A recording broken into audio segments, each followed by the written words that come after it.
I've spent the past month developing this game, and today I'm going to show you the entire process from pixel art to programming to polishing and everything in between. I started with working on the artwork and ended up with something I'm actually quite proud of. I made this basic UFO character as well as these two rock sprites to keep it varied. I made a very simple background and got to work on the player's movement.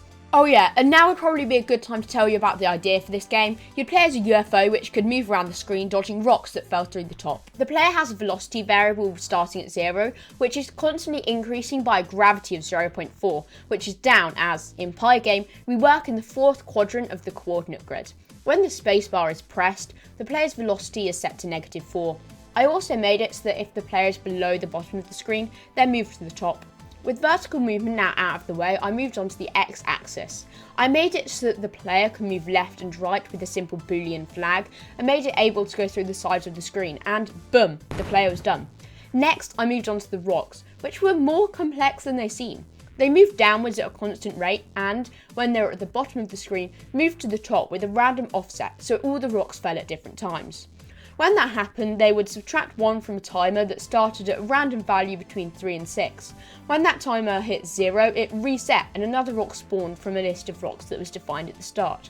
I added health to the player and collisions between the rock and the player.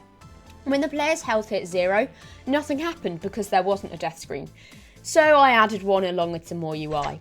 At this point I thought that the game was done, but it just felt a bit boring and one-dimensional, so I added a rocket. I created this simple sprite and coded the functionality. When it was spawned in, the rocket would move towards the player and constantly decrease a timer. When that timer hit 0, it would despawn and start a timer for another rocket. When the game started, there was already a rocket cooldown, so there was a kind of difficulty curve. At this point I also added particles. And now the game was done.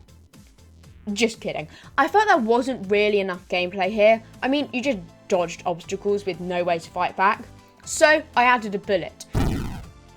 You aimed with your mouse and when you clicked it would fire a projectile. These would instantly destroy rocks and it took 3 bullets to destroy a rocket. Whenever you did so, your score would also increase. I also added this cool explosion effect with particles, which I think looks pretty nice. And with that, the game is nearly done. With one thing left, sound and music. I just downloaded a few free assets from Open Game Art for the sound and asked a friend for the music. And now the game is finally done and ready to be submitted. And here's the final product.